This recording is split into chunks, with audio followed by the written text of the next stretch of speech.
This is Story Recapped. Today I'm going to explain a drama sci-fi thriller film called Lucy in the Sky. Spoilers ahead, watch out, and take care. During a spacewalk in her first mission, Lucy Cola is overwhelmed by the sight of the Earth and the distant stars. Moments later, another astronaut instructs Lucy to return to the shuttle, but she wants to stay out for a few more minutes as she enjoys the view of the sun. A few days after returning to Earth, Lucy goes to NASA for a therapy session with Dr. Will Plimpton, the psychiatrist. Plimpton is concerned that Lucy might be pushing herself too hard because he already saw her training in the gym that morning.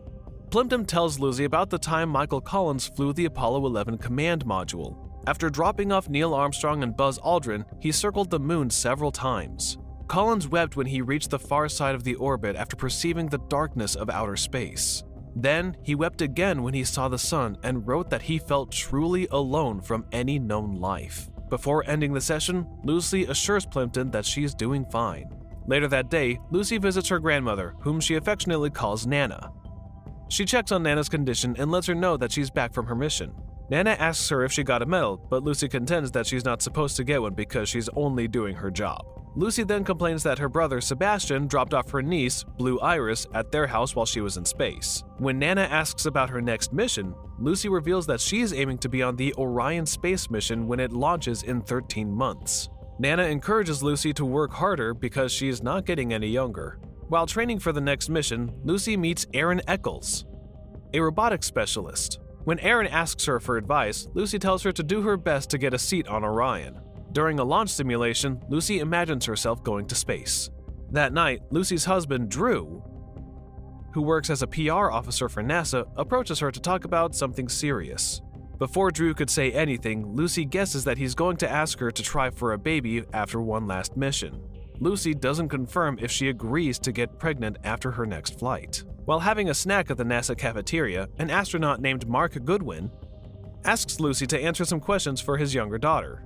When the children leave to buy snacks, Mark invites Lucy to go bowling. Lucy seems hesitant, so Mark convinces her by pointing out that she is now a member of an exclusive club, which is composed of people who have seen the face of God. Later, Lucy calls Drew and tells him that she'll be late to undergo more training. After a bowling game, Lucy and the other astronauts talk about their experiences in outer space. Lucy finds out that the other astronauts feel the same way as she does. All they can think about is going back to outer space. Lucy's relationship with Mark develops as she continues her training. One day, Mark invites her to have lunch in the back of his truck. After their meal, Mark reveals that his marriage fell apart after he returned from space. When another vehicle passes by, Lucy hides because she's drinking a beer while on duty. Lucy says she feels like she's back in high school smoking under the bleachers. Mark surmises that Lucy never did any mischievous back in high school. When Mark challenges Lucy to disclose one wrong thing she did, Lucy kisses him. Mark reciprocates and makes out with her. When Lucy gets home that night, she finds out that Nana is there to have dinner with them.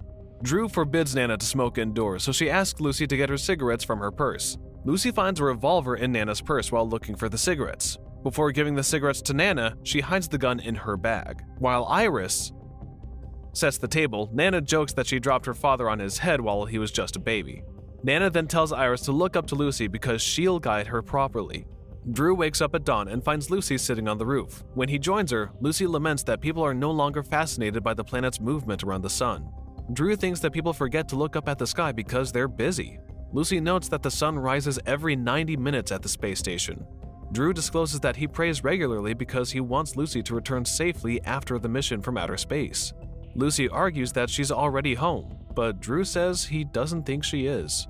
When Lucy gets back to training, she finds out that Aaron has set a new record during an underwater simulation of a spacewalk. As Lucy prepares for her turn, Jim Hunt tells her that she must complete the test in under 8 minutes and 34 seconds. After the divers immerse Lucy underwater, Jim tells Lucy that her objective is to loosen 18 bolts on a space vehicle. The simulation begins as soon as Lucy gets into position. After a few minutes, Lucy hears a pressure alarm on her spacesuit. Jim tells the divers to get Lucy out of the pool as the water gets inside her helmet. However, Lucy refuses to let go of the vehicle door's handle and insists on finishing the simulation. Lucy finally lets go of the handle after loosening another bolt. The diver immediately takes off Lucy's helmet soon after getting her out of the water. Before heading home, Lucy and Mark make love in his office and watch the sunset on the roof. When she gets home, Drew notifies Lucy that Iris's father called. Iris seems depressed after talking to her dad, so Lucy consoles her. Lucy notes that Sebastian tends to get lost and forgets things because all he does is dream. Lucy shares that Nana always puts Sebastian in charge when she goes to work, but Lucy would always be the one who makes sure that he brushes his teeth, despite being the younger one. Lucy laments that the girls are the ones who always have to clean up when the boys make the mess. But Lucy tells Iris not to worry because women can do something that men cannot, which is to change. Back at NASA, Jim tells Frank Paxton to watch the footage of the simulation. He points out that Lucy's heartbeat was normal while holding her breath upside down for 2 minutes. Lucy grew calmer as the simulation continued, and she was able to finish the job. While Lucy is relaxing in a tent outside the house, Iris approaches her and releases a butterfly that just emerged from its chrysalis. Later, Drew and Lucy go to a restaurant to have dinner. After ordering a drink, they notice Erin on another table, so Drew invites her to sit with them. Not long, Mark arrives to have dinner with Erin to give her some advice about the upcoming mission. Lucy reminds him that astronauts are not supposed to mingle outside of work, so Erin assures them that their dinner is strictly professional. As they drive home, Drew surmises that Mark and Erin could be in a relationship. Lucy is bothered by the idea, so she relaxes by imagining that she's preparing for a space launch. The next day, Mark finds Lucy waiting inside his truck. Mark takes her to his house to prevent anyone from work finding out about their affair. As they make out, Lucy confesses that she was jealous when she found out about him and Erin. Mark discloses that he felt the same about Drew. Mark tries imitating Drew's speech, but Lucy stops him and argues that Drew is a better person than the both of them. Later, Lucy asks Mark if he's sleeping with Erin. Mark responds by asking Lucy if she's going to leave Drew. Lucy hints that she'll do it if Mark tells her to, but Mark advises her not to trust her emotions because they're not real. He notes that her brain is just reacting to chemicals. He further argues that her brain just wants her to feel good, so now she's having an existential crisis after her trip from space. When Mark offers her to drive home, Lucy refuses and tells him that she wants to feel good. When Lucy gets home, Drew tells her that Nana is in the hospital because she had a stroke. Visiting hours are over, so Drew will take Lucy there in the morning. When she visits Nana the next day, Lucy tells her to not give up because she still has work to do. Nana whispers an expletive in Lucy's ear to hint that she's still fighting. Upon their returning home, Drew confronts Lucy about the loaded gun she's keeping in the glove compartment of her car. Drew further points out that Lucy has been acting strange and is always coming home late. Lucy discloses that the gun belongs to Nana and she's keeping it because she's worried that something might bad happen if Nana keeps it. Nana passes away when Lucy visits the hospital again. During the funeral, Lucy recites the astronaut's mission checklist to keep herself from breaking down. Lucy suddenly starts tearing off the wallpaper in one of the rooms in their house, so Drew takes her outside to calm her down. There, Lucy tells Drew that she's leaving, and she doesn't know if she'll ever come back. Drew pleads with her to stay, but she confesses that she's with someone else, and she's also a different person since her return from the mission. Lucy then drives away with Iris to Nana's house.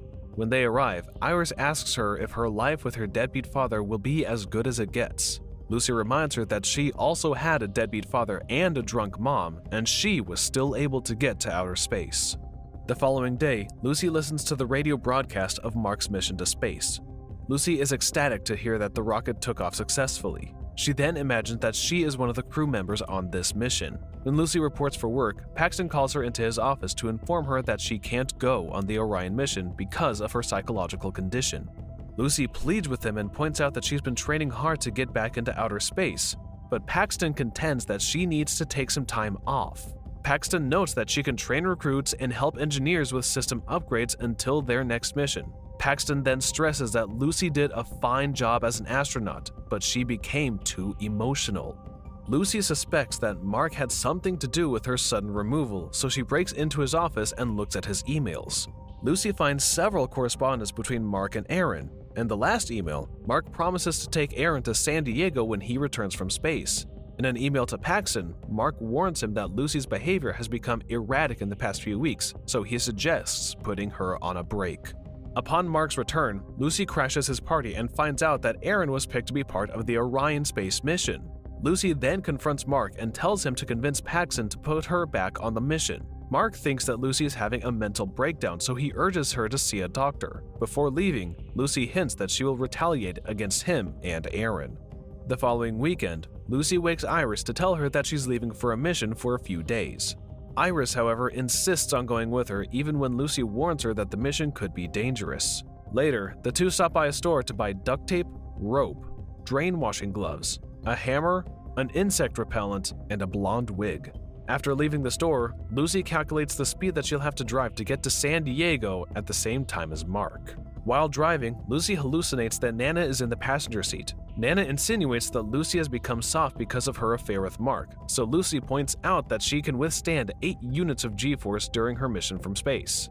Lucy tells her that she's on a rescue mission to save herself because she got left behind.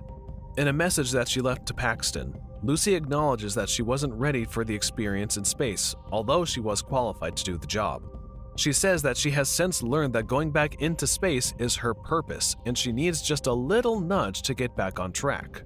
After listening to the message, Paxton asks Drew where Lucy is, but Drew has no idea. Later, Lucy stops by a gas station to fill up the tank and 3 containers in the back of her car. When Iris looks into the compartment, she finds the revolver, so she hides it in her bag.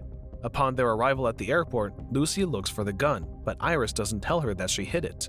Failing to find the revolver, Lucy wears a wig and takes the insect repellent with her.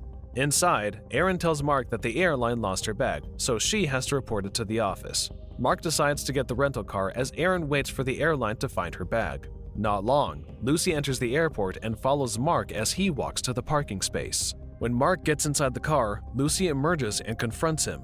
Mark reminds Lucy that she is a married woman, but she contends that nothing matters since Mark told her that feelings are only caused by movements of atoms in her brain. When Erin arrives, Lucy tells her that she's making a mistake by getting into a relationship with Mark because she's smarter than him. She warns her that men like Mark will not let her be successful. Lucy then sprays Mark in the eyes with the insect repellent. Despite being blinded by the spray, Mark drives off, leaving Erin behind. Lucy tries to warn Erin that men will bring down her career, but Erin can't understand what she's saying. Lucy runs to the upper levels of the car park when she hears sirens nearby. As the police cars catch up to her, Lucy dumps her wig and jacket. Lucy climbs a ledge and turns her back on the police before surrendering. 3 years later, Lucy tries learning French while driving a truck on a farm. Upon her arrival, Lucy puts on a beekeeper suit and opens an artificial hive. Meanwhile, Iris recites prose by a poet named Mary Oliver in class. After closing the hive, Lucy takes off the hood of her beekeeping suit and stares at a butterfly flying nearby. Subscribe to watch more videos like this. Turn on notifications. And leave a like, it really helps the channel out. Thank you for watching.